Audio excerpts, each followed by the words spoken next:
Salut à tous, c'est Toyako, bienvenue sur ma chaîne et j'espère que tu vas bien.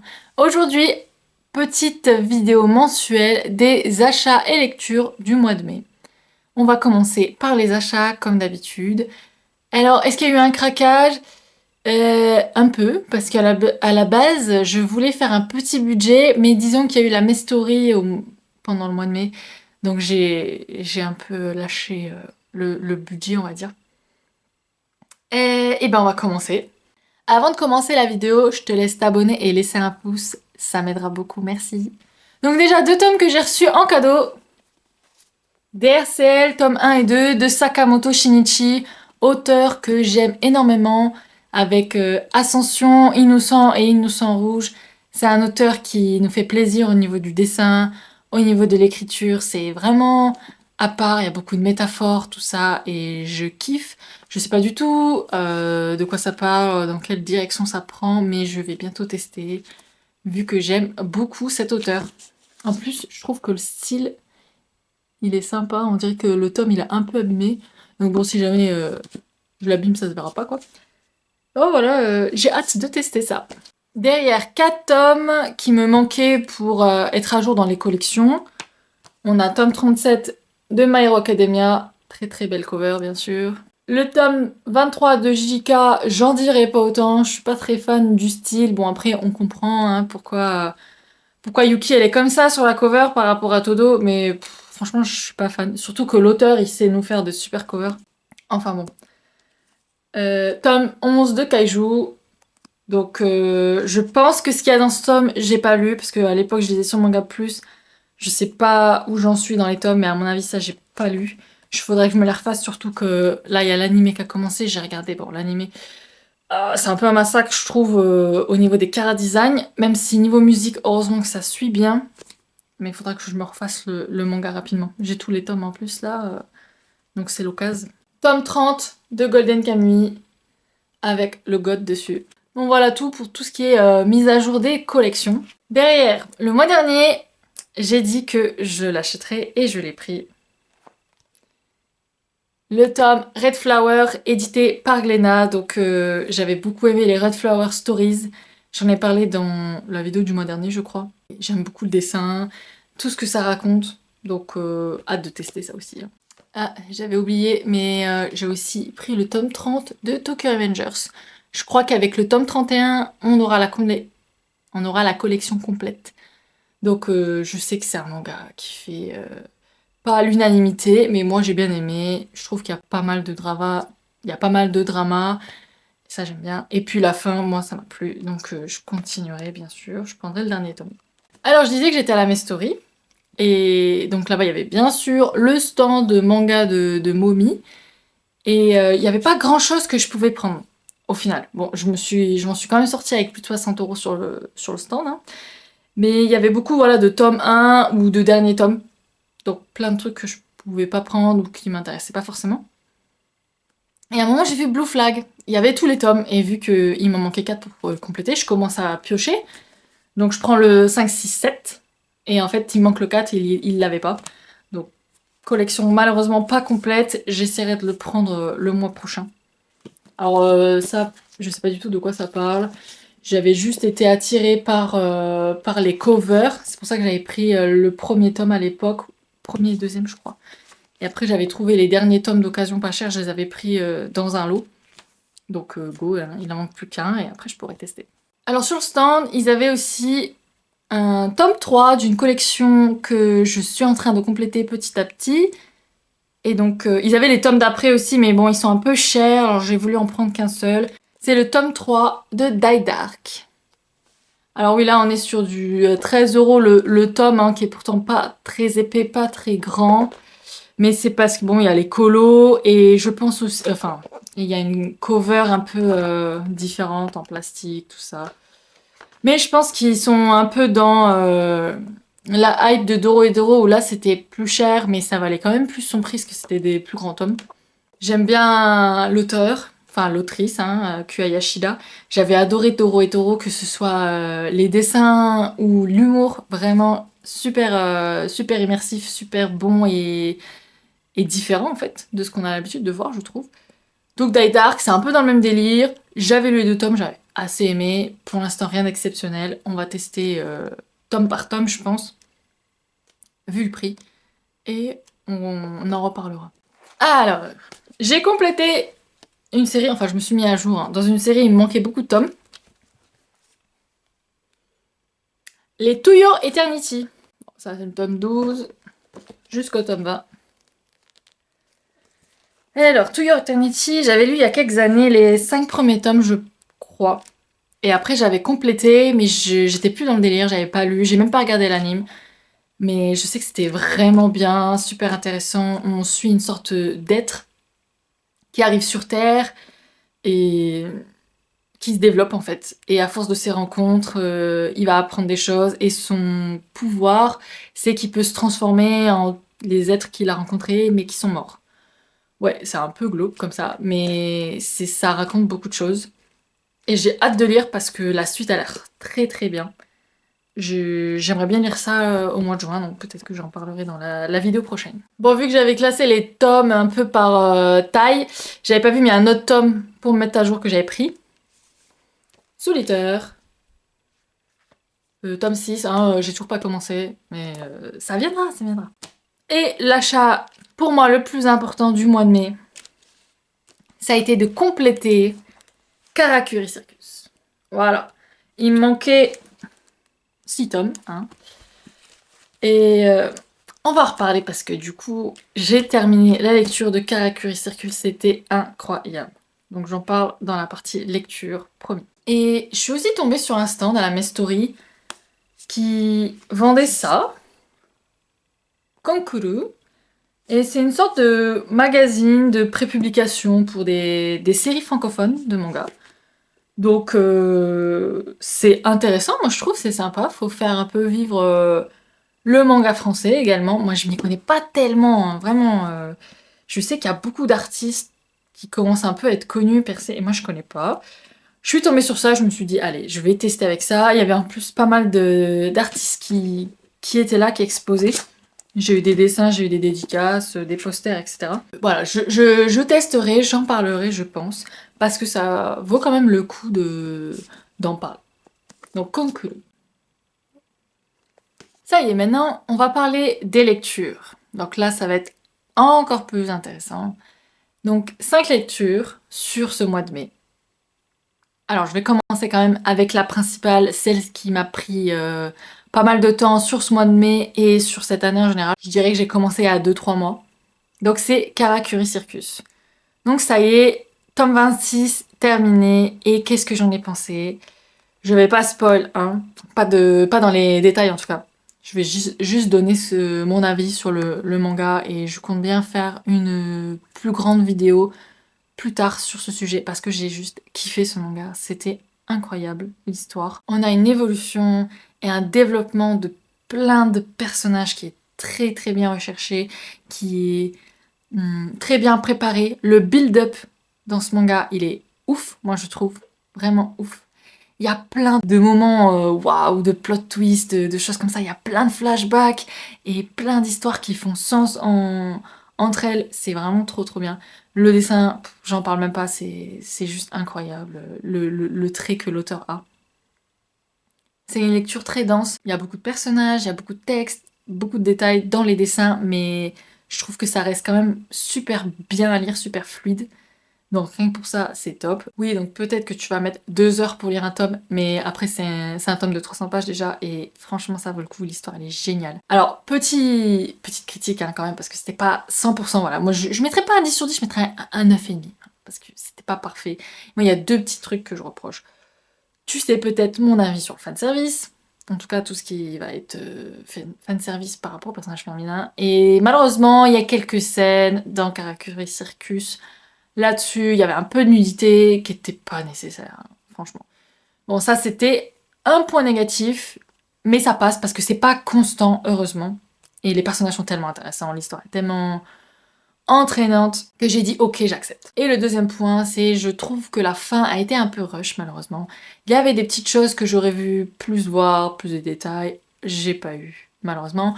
Mais tout reste très cohérent, j'ai quand même kiffé et je relirai, c'est sûr. C'est sûr parce que C'est le genre d'histoire que quand on relit le début, on voit certaines choses différemment, c'est sûr. Il y a tellement de plot twists, il y a un ennemi qui est génial dans Karakuri Circus. Vraiment, l'ennemi principal, il est fou. Et bref, j'en reparlerai en plus en détail. J'en ai déjà parlé sur la chaîne, mais ça vaut vraiment le coup. C'est pas connu, j'ai l'impression, Karakuri Circus malheureusement. Mais voilà, c'est incroyable. Je passe à l'autre lecture. Alors, autre lecture, j'en ai parlé le mois d'avant, mais j'avais pas terminé, il me semble. Enfin, en tout cas, j'étais pas à jour, parce que c'est un manga qui est en cours. C'est Dan Dan Dan. Et ça y est, je suis à jour dans les chapitres. Et quand j'étais sceptique le mois d'avant, et ben là, je vais dire que je suis quand même conquise parce que c'est top. Alors oui, ça part dans tous les sens. Il y a des dessins, tu les vois, ils sont tout le temps en train de courir, sauter partout, tout ça. Mais malgré tout, on comprend vachement bien ce qui se passe. Je compare à un One Piece ou un JK où des fois il y a des détails, t'es là, oh, qu'est-ce qui vient de se passer? Bah Dan Dan Dan, je trouve qu'on comprend bien. On comprend bien le dessin, qui est incroyable. D'ailleurs, on a des enchaînements double page. Je sais pas comment l'auteur il arrive à pondre ça toutes les semaines. C'est ouf. Vraiment, j'aime beaucoup. Et un truc dans Dan Dan Dan qui est fort, je trouve, c'est... là, on va être tranquillement avec un nouvel arc, un nouvel ennemi, ou que sais-je. Et bim, l'auteur, il te pond une histoire super triste. Tu t'y attendais pas du tout. Et franchement, ça, c'est grave ma came. Donc, vraiment, c'est un bon point, je trouve. En plus, avec l'arc actuel, on a un personnage qui a été introduit, c'est juste le goth. J'aime trop. Donc voilà, rien que pour ça, Dan Dan Dan, je vais continuer à lire. Et si jamais tu connais pas, je t'invite à tester sur Manga Plus, c'est gratuit, voilà, tu peux lire les chapitres. Alors, autre lecture, toujours dans le digital, dans Manga Plus. Toujours un manga qui est en cours. Alors qu'est-ce que j'ai lu?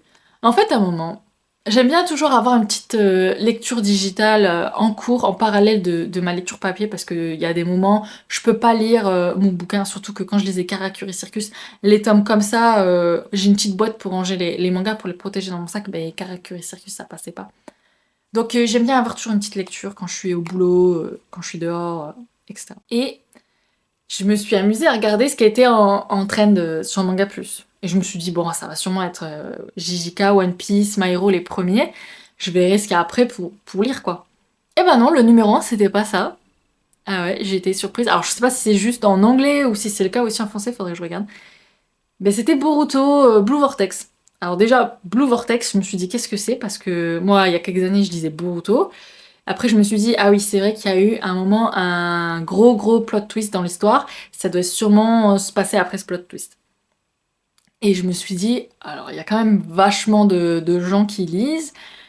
Alors ça doit quand même être bon. Et surtout que le plot twist, il était intéressant. Donc je me suis dit, ok, je vais continuer Boruto. Alors je remets en contexte Boruto, même si je pense que tout le monde connaît. C'est la suite, on va dire, de Naruto, qui est encadré par Masashi Kishimoto, l'auteur de Naruto, mais c'est pas lui qui dessine, et ça se voit parce que dans les dessins c'est quand même pas le même niveau. Donc là on suit le fils de Naruto qui est maintenant Hokage. Son but à Boruto, c'est devenir le prochain Sasuke, c'est-à-dire le Hokage de l'ombre. Dans son équipe, il y a la fille de Sasuke, c'est Sarada. Elle, son objectif, c'est de devenir la prochaine Hokage. Et dans leur équipe, ils ont aussi Mitsuki, l'enfant créé par Orochimaru. Voilà. Donc eux, c'est l'équipe principale, on va dire. Il y a l'équipe Ina, Shikacho, il y a des trucs qui reviennent, voilà, des gros clins d'œil à Naruto. Quelque chose qui, je pense, a rebuté des gens au début de Boruto, c'est qu'ils ont vachement mis l'accent sur les outils ninja. C'était la petite nouveauté, la technologie s'est emparée du monde ninja, voilà, tout le monde utilise des technologies maintenant pour améliorer ses jutsu, etc.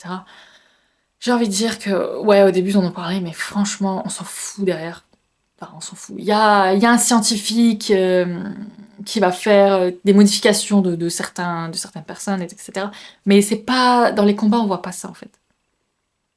Donc si jamais ça te dérangeait, ce n'est pas dérangeant, je trouve, par la suite. Qu'est-ce que c'est le plot de l'histoire, en fait? Naruto, Sasuke vont combattre un des ennemis, un des anciens ennemis Otsutsuki. Enfin, c'est un nouvel Otsutsuki, ils vont le combattre. Et à la fin de ce combat, c'est Boruto qui va mettre le coup final. Sauf qu'à ce moment-là, il va se faire infecter par ce Otsutsuki. Il va devenir une sorte de vassal, c'est-à-dire que le Otsutsuki peut prendre le contrôle de Boruto. et ainsi exister à travers ce corps-là maintenant.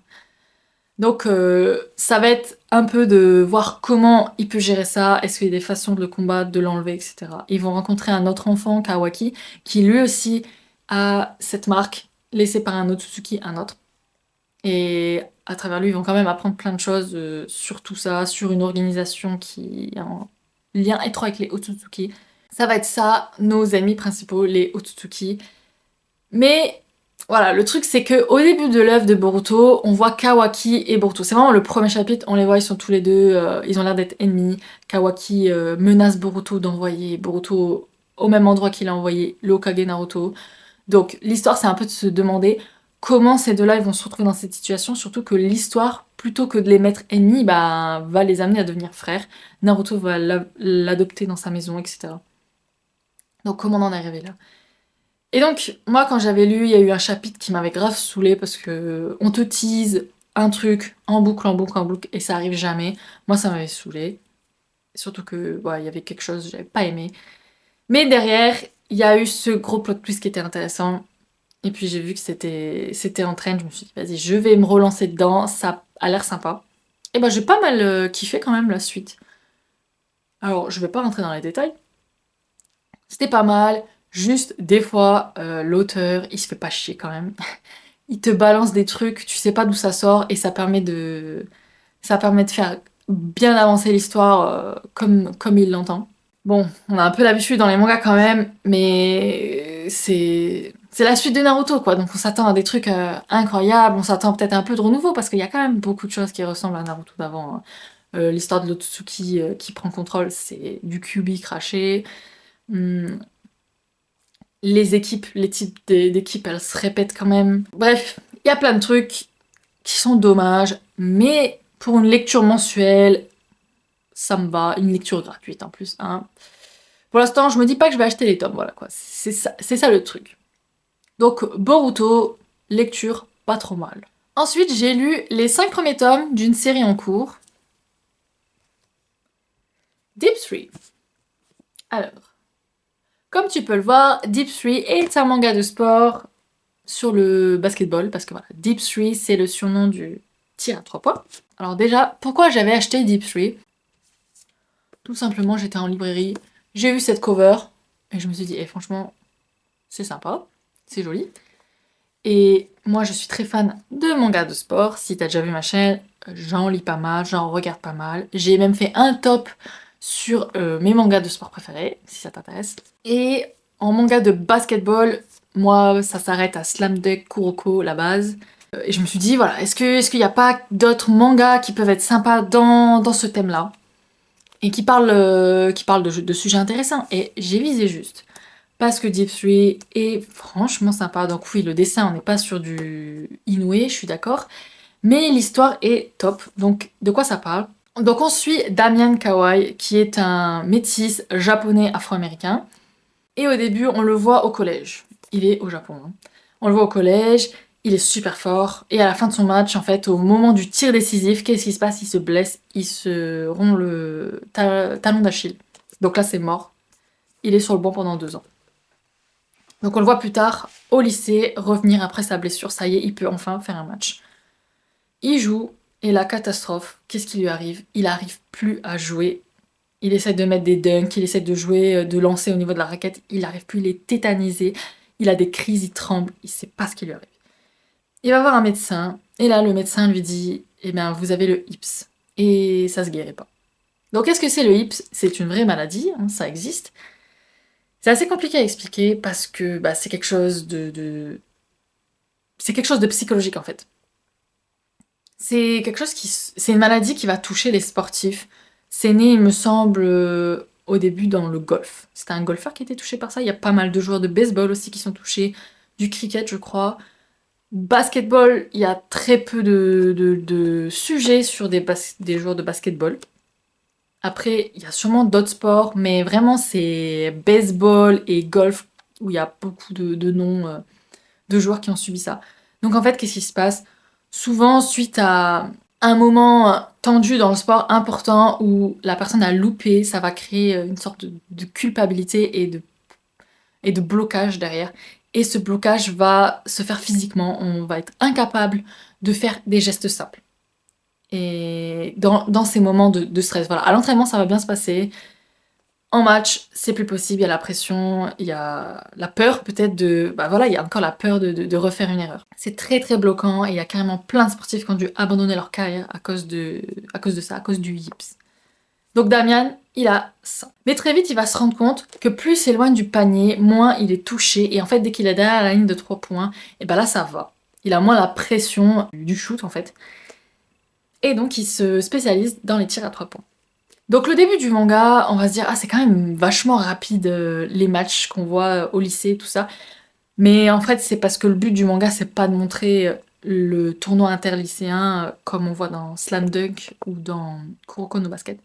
Le but, c'est de nous amener au championnat américain parce que c'est quand même la crème du basketball, c'est la NBA. Et on va voir en fait Damian, on va voir son ascension jusqu'aux ligues américaines. Alors ce qui est intéressant, c'est que celui qui est au scénario, parce que voilà, il y a 2 mangaka, il y a Mitsuhiro Mizuno au scénar et au dessin Ryosuke Tobimatsu. Alors ils ont rien fait de trop connu je crois. Donc celui qui est au scénario, c'était un fanat de basketball. Toute sa vie, il en a fait, il est très calé quand même, il a voyagé, il a rencontré des joueurs de basketball là-bas. Enfin, en fin de tome, il va toujours donner des gens qui l'ont inspiré dans le basket. Et la première personne dont il parle, c'est un joueur japonais qui s'est rendu aux États-Unis et malgré sa petite taille par rapport aux autres, parce que voilà, les Japonais sont quand même relativement petits face à des Américains par exemple. Comment il a réussi à survivre dans ce milieu très compétitif et à monter en fait en niveau, et bien tout simplement grâce à son 3 points, parce qu'il excellait là-dedans. Et donc, je pense que c'est un peu ça qui a inspiré Damian. Hein. Mais voilà, chaque tome, il va parler d'autres choses qui l'a inspiré, d'histoires de sportifs qu'il va retranscrire un peu dans son manga. J'aime bien, j'aime beaucoup. Et franchement, ça change beaucoup parce que pour un manga, on a l'habitude de voir des japonais ou des personnages avec des couleurs de cheveux farfelus. Là, on est dans le basketball américain, on a beaucoup de personnages noirs. Ça change complètement de ce qu'on a l'habitude de lire, de voir. Et j'aime beaucoup l'ambiance. Ouais, franchement, c'est pas mal. Et comme dit, toutes ces notes, c'est intéressant. Et même l'évolution du personnage, il a ses hauts et ses bas, il y a des personnages qui vont le soutenir. Il y a toute une histoire aussi avec son milieu familial que j'aime bien, ça donne un peu de profondeur au personnage. Donc Deep Three, c'est un bon manga à tester, je vais me procurer les 2 tomes, je crois 2 tomes qui me manquent, et après on suivra la collection parce que c'est encore en cours. Puis, dernier manga que j'ai lu, donc là c'est un recueil de one-shots. L'amour et la mort de Junji Ito. J'aime bien lire un peu de Junji Ito de temps en temps. C'est de l'horreur, ça se lit bien, c'est super intéressant, c'est prenant, envoûtant. Les dessins sont magnifiques. Franchement, j'aime bien. L'amour et la mort, c'est un shoujo. Donc ça peut paraître un peu contradictoire avec ce que je viens de dire, mais pas tant que ça. Donc bien sûr, vu le titre, hein, tous les one-shots là-dedans, sauf le dernier qui est un petit one-shot d'humour, ont un rapport avec l'amour. La première série de one-shot, ça se passe dans une ville où il y a du brouillard. Et il y a un jeune garçon qui habitait là, il revient. Sauf qu'il a un petit traumatisme parce que dans cette ville, quand il était jeune, à un moment donné, il a dit quelque chose à quelqu'un qui a fait que cette personne s'est suicidée et du coup il se sent énormément coupable, il a pas du tout envie d'être là. On peut comprendre, hein.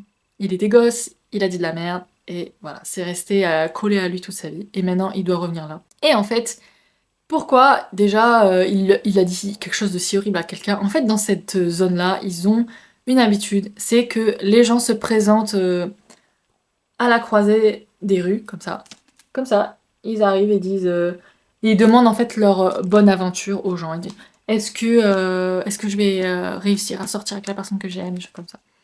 Donc lui, il était tombé sur une femme qui était dans une situation amoureuse catastrophique, et il lui a dit en gros que d'aller se faire foutre quoi. Enfin, pas comme ça, mais il lui a dit de laisser tomber, enfin il lui a dit quelque chose d'horrible, et du coup, elle s'est suicidée. Et quand il revient, les gens continuent de faire ça en fait, de demander leur bonne aventure à des inconnus dans la rue. Sauf que quand il revient, eh ben, il y a un homme absolument magnifique, un jeune homme magnifique. Il donne des mauvaises prédictions aux gens et ça crée plein de problèmes. Et le protagoniste, au milieu de tout ça, eh ben, il va se remettre en question, il va en souffrir, il va essayer de s'en sortir, de régler les problèmes. Il y avait des planches bien gore, hein. C'est du Junji Ito. Donc voilà, une histoire plutôt envoûtante. Et ce qui m'a changé de d'habitude avec les autres Junji Ito, c'est que bah, cette fois, c'était un homme qui était au cœur de l'obsession. Voilà, parce que ce jeune homme magnifique qui donnait des prédictions aux jeunes femmes, il les envoûtait et elles devenaient folles à cause de lui. Enfin, voilà. Donc ça a changé, je trouvais, du reste que j'ai lu. Après, j'ai pas lu beaucoup de Junji Ito, mais c'était la petite différence. Les deuxièmes one-shot, on suit une fratrie complètement barjot. Leurs parents sont plus en vie et ils survivent entre eux. Le plus vieux, il a genre 19 ans. Et c'est des ouf, c'est des... Ouais. Et il y a une des sœurs qui va se rapprocher d'un jeune homme. Il a rien demandé, le pauvre. Il va prendre cher, hein. Et il y a eu quand même une fin que je m'attendais pas du tout. Ça c'était pas mal. Donc ouais, avec cette histoire de fratrie, c'était bien. Il y avait tout un côté mystique, spiritisme, etc. On reste dans le thème, on reste dans le gore. C'était cool. Dans le dernier one-shot, donc il s'appelle Les Côtes. Et oui, c'est vraiment les côtes humaines. Parce que bah, on va suivre une jeune fille qui a des complexes physiques et il y a un homme qui fait des opérations sur les femmes, il leur retire des côtes pour affiner leur silhouette. Toutes celles qui font ça subissent un sort terrible. Et voilà, c'est ce qu'on va suivre. Et voilà, Junji Ito, toujours avec des idées farfelues, il arrive à faire des histoires vraiment horrifiques. Mais perso, j'adore. Donc L'amour et la mort, qui était plutôt pas mal. Tout ce qui était autour de l'amour, mais avec un côté absolument effrayant. Je me demande ce qui se passe dans la tête de Junji Ito pour écrire des choses comme ça. Donc j'ai bien kiffé. Ben voilà, c'est tout pour les lectures. J'espère que t'as bien aimé. Alors reste parce que j'ai une petite question à te poser. Il y a un type de vidéo que j'aimerais bien tester, c'est les reviews de manga. Donc moi je suis pas mal de mangas. Je pense que je vais mettre la liste là pour être sûre de n'oublier aucun. Et je me demandais s'il y avait des mangas sur lesquels t'aimerais avoir des reviews. Sachant qu'il y en a peut-être un ou deux où je suis pas très chaude d'en faire, enfin, il y en a d'autres où c'est peut-être pas assez intéressant, je pense. Mais voilà, j'aimerais avoir des avis là-dessus. Et parce que c'est un format de vidéo qui peut être intéressant. Même si moi je trouve que en analyse, c'est un vrai challenge, mais c'est aussi pour ça que j'ai envie de tester. Donc voilà, n'hésite pas à me dire en commentaire quel manga tu aimerais voir sur cette chaîne. Et aussi n'hésite pas à dire si dans ces achats et lectures, il y a des choses qui t'ont intéressé, des choses que tu aimes déjà bien, ou des choses que t'es pas très d'accord. Tout commentaire est bien reçu, je te répondrai, il n'y a pas de problème. Eh bien, je te souhaite une bonne journée, une bonne soirée ou une bonne nuit, que sais-je. Et je te dis ciao!